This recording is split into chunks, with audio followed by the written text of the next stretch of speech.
আমাদের টোনাটুনির সংসার। এই টোনাটুনির সংসারে যে প্রতিদিন এত কাজ করতে হয়, আর কি বলবো, কাজের শেষ নেই। আসসালামু আলাইকুম, সবাই কেমন আছেন? নিশ্চয়ই সবাই ভালো আছেন।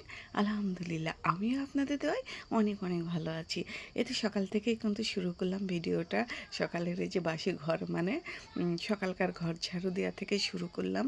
এদিকে ঘুম থেকে উঠে নামাজ কালাম পরে একটু হেঁটে এসেছি, সেটা আর ভিডিও করিনি। হেঁটে এসে আমার মেয়েকে স্কুলে পাঠিয়েছি। স্কুলে তো না, প্রাইভেটে।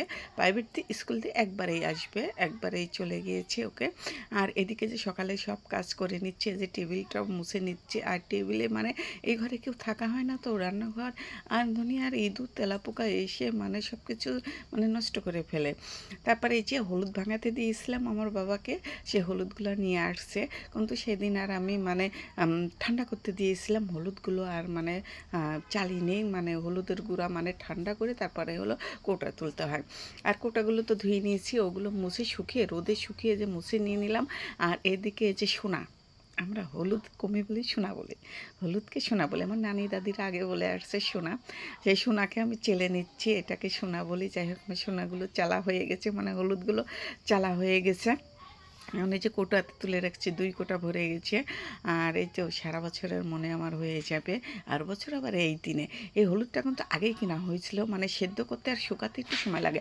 আর হলুদ শুকাতে কিন্তু অনেক দিন লাগে, অনেক সময় লাগে। আর এখন তো বেশি রোদ, রোদ ঠিকই আছে কিন্তু আমাদের বাড়িতে বেশি রোদ লাগে না, এই জন্য আমাদের কাছে অনেক সময় লাগছে।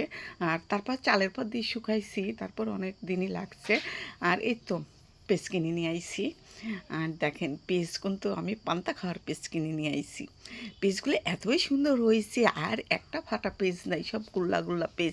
পেজ দেখেই মনে হয় পান্তা খাওয়ার মানে কথা মনে পড়ছে, পান্তা খেতে ইচ্ছা করছে। আর এত সুন্দর গুল্লা গুল্লা পেজ কিনে আনছে। আর পেজে কিন্তু কোনো ময়লা ছিল না, ফাটা পেজ ছিল না, বড় বড় এক কোয়ার পেজ। দেখতেই তো পাচ্ছেন কি সুন্দর পেজ। আর পেজগুলো আমি বেছে ধরছি।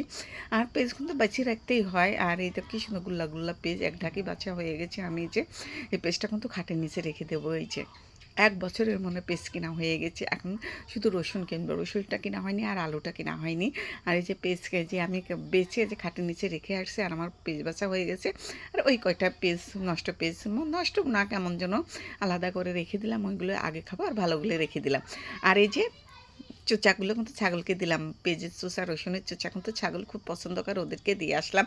দিয়ে যে দুপুরের জন্য রান্না বান্না করার জন্য চলে আসছি। আজ রান্না করব কান্দাল।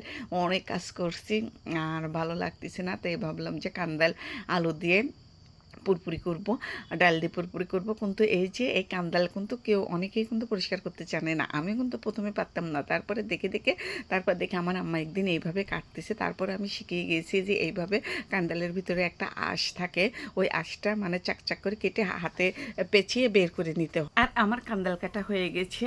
আর এখন এই যে আমি কান্দালগুলো ধুয়ে নিয়েছি, এর মধ্যে কয়েকটা কিন্তু আলু দিয়েছি, আলু আর ডাল দিয়ে যে মাখিয়ে নিলাম, ময় মশলা দিয়ে যে মাখিয়ে নিয়েছি। আর এই যেমন মাখানো হয়ে গেছে, এখন পানি দিয়ে যে ঢেকে দেবো। আর এখন শুধু জোরে জাল দেবো, জোরে জাল দিয়ে যে পানি শুকিয়ে যে চটচটে কিন্তু হয়ে গেছে। আর মাশাল্লাহ, খেতে যে এত মজা হয়েছিল আর কি বলবো। আর আমার তো ভীষণ পছন্দ কান্দাল।